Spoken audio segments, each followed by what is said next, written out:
The moment I stood up, her laughter stopped mid-breath. Ellis had just made another joke, something about office husbands, and everyone at the table exploded with laughter. Everyone but me.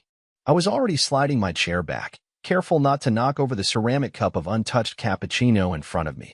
I remember thinking how steady my hands were, considering how everything else inside me felt like it was about to collapse. She didn't notice at first. Too busy tossing her hair, too busy adjusting her blazer in a way that screamed, "Look at me, but don't say you are." And he leaned in like he had earned her. Like he'd won some game I didn't even know we were playing. 3 people turned to look as I walked past. One of them, a junior account manager named Trina, opened her mouth like she might say something, but closed it again. I didn't look back. Not until I reached the cafe door. That's when I heard the silence. It had dropped over the group like a flipped switch. The sound of a dozen stir sticks clinking against ceramic cups had vanished. And in that silence, I could hear one word. Her voice. Hesitating. "Lowell." I didn't answer. I stepped outside and let the door close behind me, gently. It wasn't raining, but the sky looked like it might cry on my behalf. That coffee meeting had been her idea. "Let's bring the team together more," she said 3 weeks ago. A little caffeine and connection. I showed up every time, sat beside her, smiled when she smiled, even laughed when I didn't get the joke. But today, I was just a ghost in her peripheral vision. And it wasn't just her body language. It was the way she poured sugar into Ellis's cup without asking. The way he leaned into her whisper like it was already routine. The way her hand stayed on his forearm for 4 full seconds while she told a story about our dog, but used his name like she forgot mine. She didn't just ignore me. She erased me. And it worked. Because nobody asked where I went. Nobody followed. I walked 4 blocks without knowing where I was going. Past a florist. Past a closed-down bookstore that still had sun-faded covers in the window. I only stopped walking when my phone buzzed. Unknown sender. "You're not crazy." She's been lying for a while. Check the shared calendar. Friday nights. I stared at the message. Then at the sender. No contact name. No photo. Just a number I didn't recognize. The shared calendar? I opened it. My hands were suddenly not so steady anymore. Friday nights were blocked off. Every week. Labeled Client Debrief, Do Not Disturb. I never questioned it.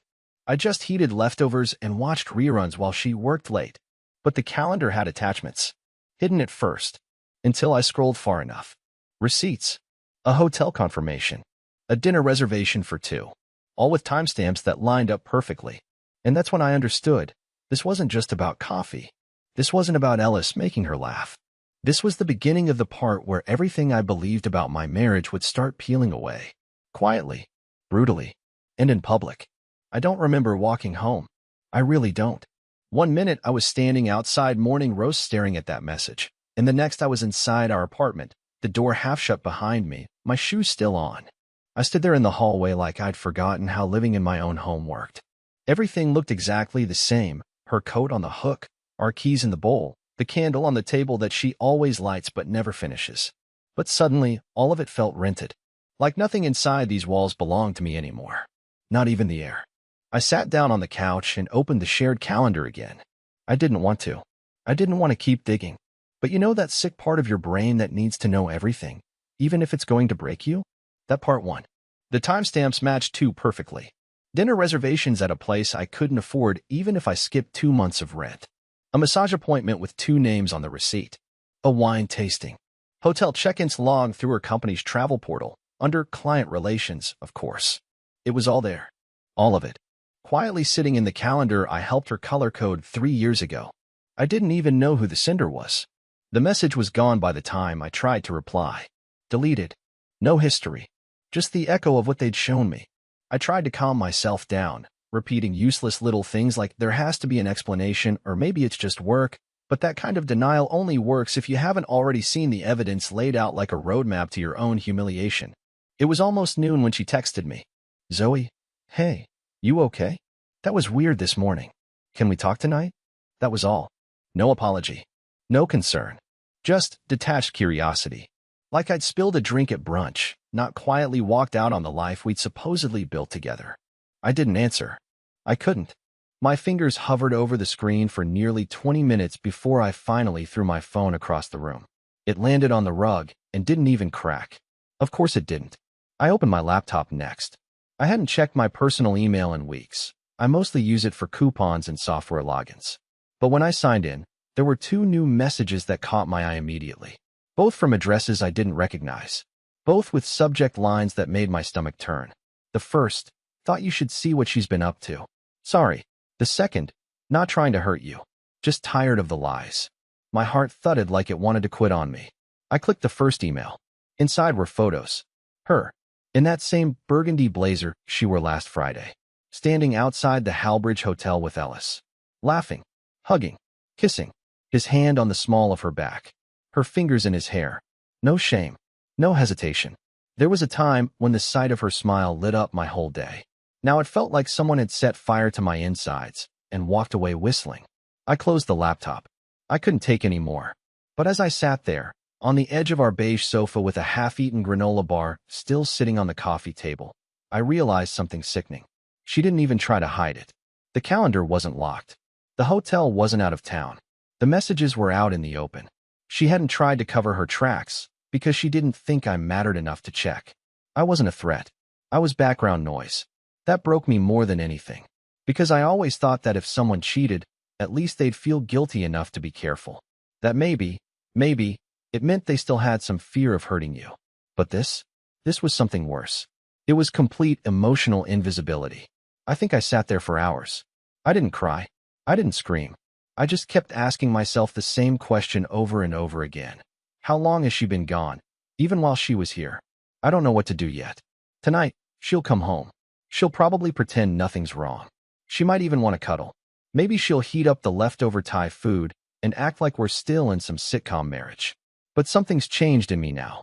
Not anger. Not revenge. Something quieter. Something heavier. And tomorrow morning, I already know what I'm going to do. She walked through the door like nothing had happened. Like I hadn't left that cafe in total silence. Like her hand hadn't been resting on another man's arm while she told our dog's story like it belonged to someone else's life. She came in humming. Actually humming. Some catchy little tune she probably heard on the car ride back, heels clicking across the floor, tossing her bag on the kitchen island like she was still the star of her own movie. I didn't speak right away. I sat in the armchair near the window, turned halfway toward the door, pretending to scroll on my phone. My heart was pounding, not from rage, but from the pressure of holding back everything I now knew. The emails. The calendar. The photo of her brushing her lips across Ellis's cheek like it was a perfectly normal Friday night. I watched her open the fridge, pour a glass of almond milk like she always did, still barefoot now, probably to avoid the blisters she got from those designer shoes she swore she'd stop wearing. Everything was ordinary, chillingly ordinary. Then she turned to me and smiled. "Hey," she said casually, sipping her milk like we were a healthy couple. "You left in a weird mood this morning. Everything okay?" There it was. The question.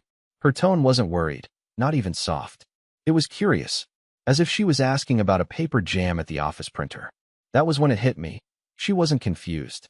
She just didn't care enough to be afraid. She genuinely didn't believe I had the capacity to push back. She thought she still held the remote control. I stood up slowly, walked past her, and opened the dishwasher just to give myself something to do. My hands needed purpose. My voice was too dry to answer. But I managed to ask, "What do you usually do on Friday nights?" She blinked, tilted her head like a confused cat. "What? Fridays?" I said, turning to look at her directly for the first time. "You block them off on the calendar. Client debrief. Every week. Just curious, what do those usually involve?" She shifted her weight to one foot. The first flicker of something passed through her eyes. Not guilt. Not fear. Just calculation. "Why?" I shrugged. "Got an anonymous message today. Said I should check the calendar." She set her glass down carefully. Too carefully. "Seriously? You're spying on my calendar now?" "No," I said, quieter this time. I just looked. Everything was already there. The silence between us stretched like a drawn bowstring. I could feel it vibrating in my chest. And just when I thought she'd crack, that she'd admit something, anything, she gave me the performance of a lifetime. "You know what, Lowell? I can't believe this. I'm working my butt off trying to help keep our team together, and you think I'm sneaking around because I had a glass of wine with a coworker." She laughed, short and sharp. "Unreal. I didn't move. I just let her unravel on her own." She paced the kitchen like a lawyer on closing arguments, arms flailing, voice rising. She tossed out phrases like, "You never trusted me," and "You're always reading into things," as if I hadn't seen the pictures with my own eyes. As if the scent of Ellis's cologne hadn't practically followed her into the apartment. When she finally stopped moving, she turned to me and crossed her arms. "Are you done accusing me? Or are we going to keep pretending you're the victim in this marriage?" That was it. I walked over to the kitchen drawer, pulled out a small padded envelope, and set it on the counter in front of her. She looked down at it like it was a bomb. "What's that?" "Open it." She didn't. Not right away. But she couldn't help herself. She always had to know. She opened it slowly and slid out the contents. Printed photos. The hotel. The dinner. The kiss. A screenshot of the calendar. A receipt with Ellis's name next to hers. Her mouth opened, but no words came out. "I didn't print the worst ones," I said quietly. "Didn't see the point." Her face drained of color. She stepped back slightly, like the counter had become too hot to lean on. "Who gave you this?" "Someone who's tired of the lies," I said. "Not sure if it's someone from your team or someone you stepped on the way to whatever promotion you thought this affair would get you." She opened her mouth again. Closed it. Opened it. "This isn't what it looks like." I laughed. For the first time in what felt like years, I laughed. But it wasn't joyful. It was dry and bitter and hoarse. It never is, right? Never what it looks like. We stood there, the two of us, inches apart, yet on different planets. She was staring at the evidence of her own undoing, and I was finally beginning to see her without the filter of memory, of old promises, of hope. "You never even noticed I was watching you this morning," I said. "You touched his arm and told my stories. Our stories. And when I stood up, you didn't even blink until I was halfway out the door. That's the part that broke me, Zoe. Not the cheating. The erasure." She looked like she might speak again, might spin some last-minute tale, but then, she didn't. Because she finally saw that I wasn't bluffing. "I'll sleep on the couch tonight," I said. "And tomorrow, you can start figuring out where you're going to live." She nodded, barely. Her lip quivered, but she didn't cry. I guess even her tears had somewhere better to be. She didn't leave the kitchen right away. I went into the bedroom, closed the door, and sat on the edge of the bed, not even bothering to turn on the lights. I could hear her through the thin apartment walls, the faint, frantic tapping of her phone screen, the clink of the refrigerator door, the rustling of her pacing back and forth. She was unraveling, but doing it quietly, like she still thought she could control the damage if she just said the right thing next. And honestly, part of me expected the door to open and for her to come in, sit next to me, and try to start the healing process. Not because she deserved it, but because that's how these things usually go in the stories we tell ourselves. But the door didn't open. Instead, I heard the soft creak of the sofa cushions as she sat down in the living room, just far enough away to avoid confrontation, but close enough to pretend proximity still meant something. Then the silence set in. The kind of silence you only get after a truth bomb detonates and all the fake intimacy has been vaporized. I didn't sleep that night. Not a minute. I just lay there with my eyes open in the dark, staring at the ceiling fan rotating above me like it might suddenly drop down and end the awkward suspense for good. The next morning, I got up early, earlier than her, earlier than usual. I didn't want to be in the apartment when she woke up. I didn't want to hear her fake a yawn and pretend like we were still playing house. So I left a note on the kitchen table, short and cold. "Don't talk to me until you've figured out what part of this story you're finally ready to tell the truth about." I walked to the park we used to visit when we first moved here. Back then, it was where we'd go to get away from the screens, sit on a bench, sip coffee, people watch, and dream out loud. It's amazing how many of those dreams were mine alone, I realized. How many plans were only ever being entertained to keep me compliant, quiet, hopeful. I sat on the same bench where I once told her I was ready to try for kids. She cried that day, said I'd be a great dad. We never even started trying. Said the timing was off. Looking back, I think she just didn't want me involved in her future that deeply. By 9 a.m., my phone started buzzing. First, it was her. I ignored it. Then again. Then a text. "Can we please talk? Just give me a chance to explain." I didn't reply. Then another. "It's not what you think, lol. I know how it looks, but it wasn't supposed to mean anything. Please." Still, I said nothing. My silence, for once, was louder than any argument we'd ever had. But then, something unexpected happened. A second number texted me. This time, it wasn't anonymous. It was Ellis. "Ellis, I didn't know she was married when we started. She told me you were separated. I had no idea who you were until yesterday. I'm sorry." I stared at the screen, stunned. That one sentence hit harder than anything she could have said. She told him we were separated? Not just struggling, but fully separated? That meant she had gone out of her way to pre-write the story. She made herself the victim. Free, unattached, available. My existence, my wedding ring, my history, my soul, had been erased from the narrative by her. I didn't answer him either. I went back home around noon. When I opened the door, she was sitting at the dining table, fully dressed like she was going to church. Hair done, makeup on, face tight and tired. Her hands were folded in front of her, and next to her lay the printed photos I'd left in the envelope. She didn't look up right away. I didn't sleep, she said, her voice smaller than I'd ever heard it. I didn't eat. I haven't figured out what to say yet. I dropped my keys in the bowl by the door and said nothing. I didn't want to make it easy for her. But I didn't tell him we were separated to be cruel, she added quickly. I just didn't want to explain everything. I felt stuck, like if I said I was married, it would make me feel trapped again. I turned to her slowly. So, let me get this straight. You felt trapped in a marriage where you were free to lie, cheat, rewrite the truth, and then come home to a man who still believed in you. Her lips trembled, but I wasn't finished. You didn't feel trapped, Zoe. You felt bored. And instead of talking to me, instead of trying to fix anything, you went out and constructed a whole different version of yourself, one where I didn't exist. She looked away then, like a child being scolded, only there was no parent coming to scoop her up this time. I'll pack a few things, she whispered after a long pause. Stay with a friend. Give you space. You mean Ellis? I asked sharply, and her eyes widened like I'd slapped her. No, she said quickly. God, no. That's over. I let the words hang in the air for a moment, then nodded slowly. It's not space I need, Zoe. It's clarity. You can't rebuild something if you don't even recognize the wreckage. She wiped at her cheek. Are you saying you're open to rebuilding? I didn't answer, because I didn't know. I wasn't sure if I wanted to rebuild, or if I just wanted to burn it all down and walk away with the ashes in my pocket. But I knew one thing for certain. She hadn't hit rock bottom yet. Not truly. And part of me, the part that had once trusted her with my whole heart, needed to see what happened when the lies ran out, and all that was left was the truth she could no longer control. She didn't pack that day. She said she would, said she needed to grab a few essentials and go, but instead she lingered around the apartment like someone stalling on a death sentence, waiting for a last-minute call from the governor. She moved from room to room, not really doing anything, touching picture frames, adjusting the pillows on the couch, opening drawers and closing them again. She wasn't looking for clothes. She was looking for leverage. Something she could still use to tie me to her emotionally, like a thread she could yank when the unraveling got too real. I stayed quiet most of the day, deliberately. I needed her to feel the weight of her own voice, her own silence, her own uncertainty.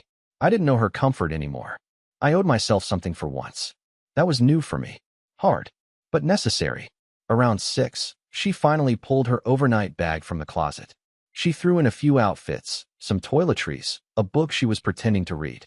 She zipped it all up and stood in the doorway of the bedroom, not looking at me directly, but waiting like she wanted some cue, some permission to exit the stage. When I didn't give it, she walked out without another word. I watched the door close behind her, and for the first time in months, maybe years, I felt the apartment breathe. Not a peaceful breath, more like the sharp inhale after a long, suffocating silence. I sat down on the edge of the bed and realized how quiet everything had become. No footsteps in the hallway. No kitchen cabinets being slammed. No fake humming to fill the awkwardness between us. It should have felt freeing, but all I felt was numb. I stayed up late that night, scrolling through every trace of her digital life. Not out of obsession, out of necessity. I had questions, and I was tired of waiting for filtered answers. Her old emails were still accessible through the shared work portal, though she'd probably forgotten that. That's when I found something I hadn't expected. It wasn't about Ellis. It was about someone else. The name Bryce came up in a few messages. Older ones. From last year. There was no flirting, not on the surface, just a strange familiarity. Meetings outside work. Inside jokes. One message said, "Can't believe you remembered that wine I liked. You really do pay attention." I clicked through more. A concert ticket stub in her inbox from a weekend she claimed to be visiting her sister. A photo buried in an old thread, grainy but unmistakable, her hand resting on a man's leg in a bar booth. a bracelet on her wrist I never saw before. That was when it hit me. Ellis wasn't the beginning. He wasn't even the middle. He was just the first one dumb enough to get caught in a photo. The betrayal had layers, and I'd been living under all of them like a man in a house with no roof, wondering why I kept waking up soaked. I wanted to scream. I wanted to smash something, but I didn't. I just sat there, rereading each thread like I was reading an obituary for the version of my life I used to believe in. The next morning, she texted, "Zoe, I'm at Karis. I don't want things to end like this. Can we talk later?" I didn't answer. Not yet. Instead, I called someone I hadn't spoken to in over a year, my cousin Theo. He was the kind of guy who didn't ask too many questions unless he had to. He picked up on the third ring, and when I asked if I could crash with him for a while, he didn't even hesitate. "Bring a bag. No need to explain unless you want to." That was the thing. I didn't want to explain. Not yet. I just wanted to be somewhere where no one had ever said my name like it was an inconvenience. Where the walls hadn't absorbed every argument. Where the scent of Ellis's cologne wasn't still clinging to the throw pillows she brought home from that cute boutique last spring. I left her a note again. This one was shorter. "You left me a long time ago. I'm just catching up." I grabbed a duffel, packed light, and walked out. As I passed the kitchen, I looked back at the table one last time. There, half tucked under a magazine, was something that didn't belong, an envelope. Addressed to her, not me. I don't know why I opened it. Maybe part instinct. Maybe part habit. But inside was a business card, handwritten on the back. "Thanks for last weekend. Let me know if Chicago's too small for your secrets. B." No last name. No number. Just an initial. I dropped the card on the table, took one final look around, and closed the door. And that's when I realized she hadn't lost me. She'd been gambling that I'd never leave, that I'd always be the safe bet, the fool with a quiet heart and an empty threat. But I wasn't that man anymore. I wasn't the backup plan. Theo's apartment was nothing special. One bedroom, a creaky floor, and a couch that made my back ache after 20 minutes. But for the first time in a long time, I felt human again. There were no perfume traces haunting the hallway, no nervous glances across the dinner table, no artificial smiles forced into the space between passive-aggressive comments. Just silence. Peaceful, undecorated silence. He didn't ask much that first night. Just handed me a beer and turned on the game, even though neither of us cared who was playing. I think he understood that silence wasn't just comfort for me, it was survival.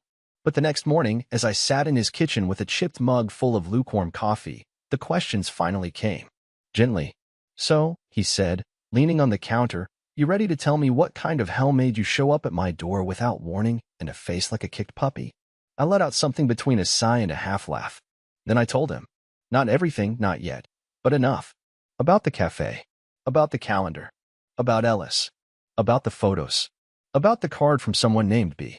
About how my wife of 7 years had probably been cheating on me for most of them, while I held on to date nights and shared playlists like they were proof of a future she'd already checked out of. He listened. No interruptions. No judgment. When I finished, he let out a low whistle. "Damn," he muttered. "She really ran you through the mud." I nodded, and I kept thanking her for the ride. Theo shook his head, grabbed another mug, and poured himself a coffee. "You know what the worst part is," he said. "You're still halfway hoping she texts something that makes it all make sense." And he was right. I didn't want her back. But I still wanted her to say something that would pull the pieces into a picture that didn't make me look like an idiot.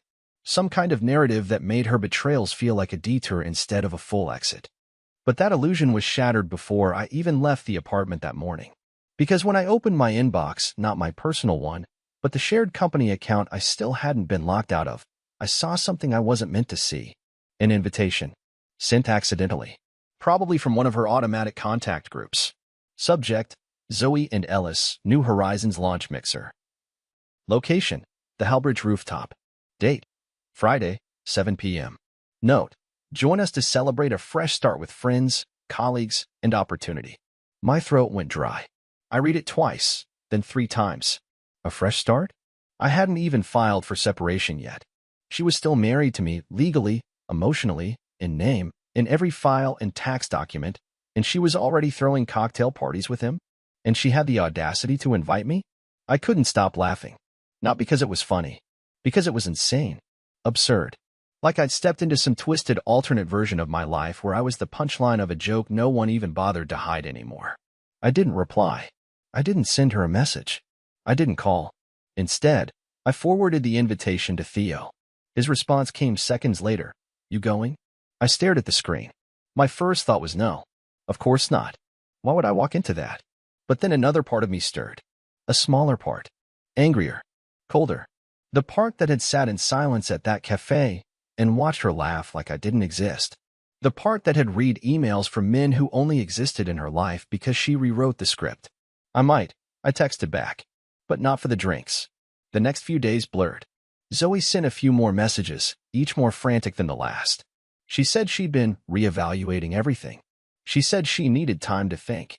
She said Ellis had meant something once, but not anymore. She said we had roots and history, and that maybe we rushed the separation. Except we hadn't even separated yet. That was her latest move, trying to paint herself as a woman who was confused, overwhelmed, lost. Not deceitful. Just misled. As if confusion could explain a year's worth of coordinated lies and hotel receipts. Friday came faster than I expected. Theo drove me to the event. I didn't plan to stay long. I just wanted to see it. To see her. To see what she looked like when the room was full and the spotlight wasn't under her control. The Halbridge rooftop was polished, trendy, with too many people holding half-empty champagne flutes and pretending they weren't judging each other. And there she was. Zoe. In a silver dress I'd never seen before, her hair swept back, smiling that same rehearsed smile I used to think was just for me. Ellis was beside her, smug in a way that only someone who's never faced real consequences can be. They were greeting people, posing for photos, clinking glasses. But then she turned, and she saw me. And for the first time, she looked scared. Not confused. Not guilty. Scared. Because for once, I wasn't where she expected me to be. I wasn't home waiting. I wasn't hurt and hiding. I was standing across the room, holding a glass I didn't drink from, wearing the wedding band she never asked me to remove. And she knew. She knew the show was over. She tried to recover quickly. That's what she was always good at, snapping back into performance mode. As if seeing me at her affair partner's rooftop celebration didn't rattle her to her core. But the fear in her eyes lingered, even as she smiled thinly and excused herself from the group she was entertaining. Ellis looked up too, his grin faltering when he realized where her attention had shifted. He followed her gaze until his eyes landed on me. I watched the color drain from his face, like a man realizing he'd left the back door wide open and the storm was already inside. Zoe stepped toward me slowly, her heels clicking across the polished concrete like a metronome counting down to something she couldn't control. Her mouth opened slightly, but before she could speak, I calmly raised my hand, not in anger, but like I was motioning for her to pause. And she did. Right there, in the middle of the rooftop she had transformed into her new kingdom. She stopped. Don't, I said, quiet but firm. Not here. Not now. A few people turned, recognizing me. Whispers started. It was subtle, but unmistakable. One woman from the design department looked at me, then Zoe, then Ellis, her eyes bouncing like a pinball, and I could almost see the equation solving in her head. The gossip would spread like wildfire. And that was the point. She tried to lower her voice. Lowell, please, let's talk somewhere private. I leaned in just slightly, close enough that she'd feel the heat of her mistake come right back at her. You threw a party with the man you cheated on me with. You emailed half the company. There's nothing private left. She blinked rapidly, her confidence melting away by the second. Ellis stepped forward then, like he thought this was his moment to step up, to be her knight in wrinkled linen armor. Man, look, he started, raising both hands like I was a bomb about to go off. I didn't know. I told you. If I'd known you were still together, I would have. What? I interrupted, turning to him. You would have what? Waited until after the divorce was finalized before sleeping with her in hotel room she booked with our joint credit card. He flinched at that. A few more people turned. Conversations paused. Glasses froze midair. And then, right on cue, Theo walked in. He wasn't dressed for the party. No jacket, no slick back hair. Just jeans, a black shirt, and an expression that said he was only here to make sure I didn't back down. He walked straight toward me, put a hand on my shoulder, and nodded like this was just another Tuesday. And then he said it. The line that shattered the glass over every cocktail in the room. So this is the guy you threw away your marriage for? Yikes. You could hear a fork drop. Zoe turned a shade paler than I thought human skin could go. Ellis actually stepped back like Theo had physically shoved him. I looked Zoe in the eye, really looked, and what I saw wasn't just shame. It was collapse. She wasn't in control of the story anymore. She wasn't the misunderstood wife, or the powerful career woman navigating difficult choices. She was just a woman standing in the ruins of a life she thought she could cheat her way out of. I took a breath. Then I reached into my pocket, pulled out my wedding ring, and set it on the tray of untouched champagne beside me. You don't get to rewrite what happened, I said. You don't get to reframe the timeline, or recast the villain, or crop me out of the story. She stared at the ring like it had betrayed her too.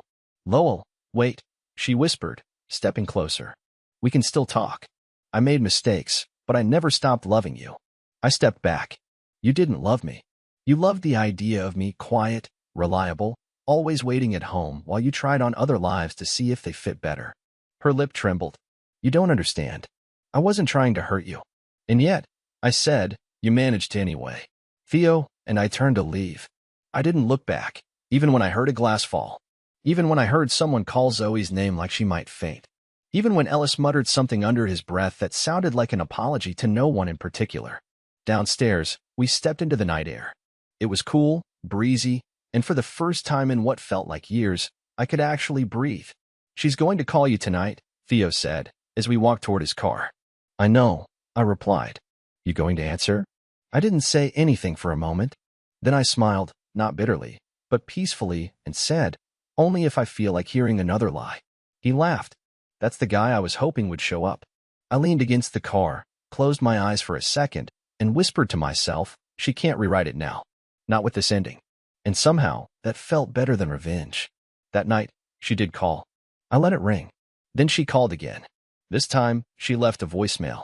I sat on Theo's worn-out couch with the phone buzzing beside me, screen glowing with her name, the same name that used to make my heart skip, now just a flicker of static. I didn't play the message. I didn't need to. I already knew how it would go. Tears. Apologies. Excuses. Something about confusion. Maybe a mention of therapy, possibly a vague promise that things could be different. But I wasn't waiting for her to change anymore. I was changing, and I needed the silence more than I needed her voice. In the days that followed, something in me started to settle. Not like dust, but like roots. For the first time in years, I was waking up without that invisible pressure in my chest, the kind that made you second-guess your worth before your feet even hit the floor. I walked more. I journaled. I called my mom. I remembered what my own laughter sounded like. Zoe texted again. Long messages. Paragraphs filled with regret, reflection, desperation. She said the party was a mistake. Said Ellis was out of her life. That it wasn't real, whatever it was. But I didn't respond. Because she still didn't get it. The betrayal wasn't about a single man or a series of bad choices. It was about erasure. And I'd spent enough time trying to convince someone to see me when she'd already closed her eyes. One afternoon, about 3 weeks after the rooftop event, I got an email from a woman named Ria. She worked in IT. Someone I barely knew. We had exchanged maybe 5 words in all our years at the firm.